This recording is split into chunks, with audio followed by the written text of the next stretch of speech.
Alors la Biennale du 9e art, c'est une exposition originale puisque en général la bande dessinée se déroule dans des salons de bande dessinée et rarement dans des musées.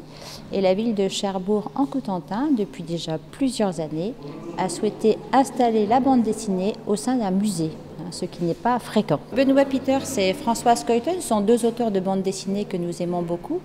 Ce sont des personnes qui sont de véritables créateurs d'univers, puisque depuis 30 ans, ils développent une œuvre autour de ce qu'ils appellent les cités obscures, que nous les avions rencontrés à plusieurs reprises, qu'ils sont déjà venus pour une biennale consacrée à Françoise Coyton. Donc voilà, le courant était très bien passé. Et on s'est dit que pour mettre en scène l'univers d'un auteur comme Winsor McCay, qu'ils connaissent parfaitement bien, et dont ils sont en quelque sorte les héritiers, eh bien c'était les personnes les plus à même en fait de pouvoir faire une scénographie qui met en scène cette utopie que constitue l'œuvre de McCay.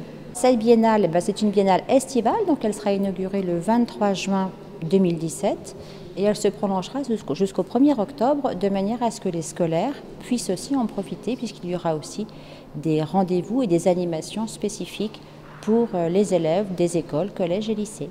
Alors nous avions déjà eu le plaisir d'exposer dans la ville de Cherbourg en 2008 et on avait été très heureux d'être dans ce musée, de travailler avec ses équipes, de voir l'ambition qu'il y avait dans le projet et ici nous mettre au service d'une grande œuvre, d'une œuvre que nous admirons depuis notre jeunesse, que beaucoup d'auteurs de bande dessinée admirent, c'est un vrai plaisir.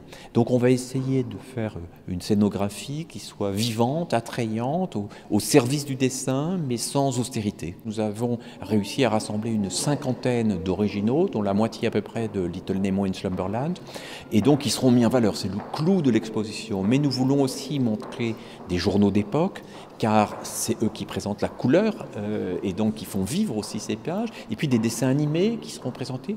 Et puis Françoise Coyton et moi-même, nous raconterons à travers une série de petits films l'histoire de ce créateur exceptionnel. Nous essaierons d'expliquer en quoi ces pages nous parlent et parlent encore à beaucoup d'auteurs de bande dessinée d'aujourd'hui, en quoi Winsor McCay est un des génies incontestables de l'histoire de la BD.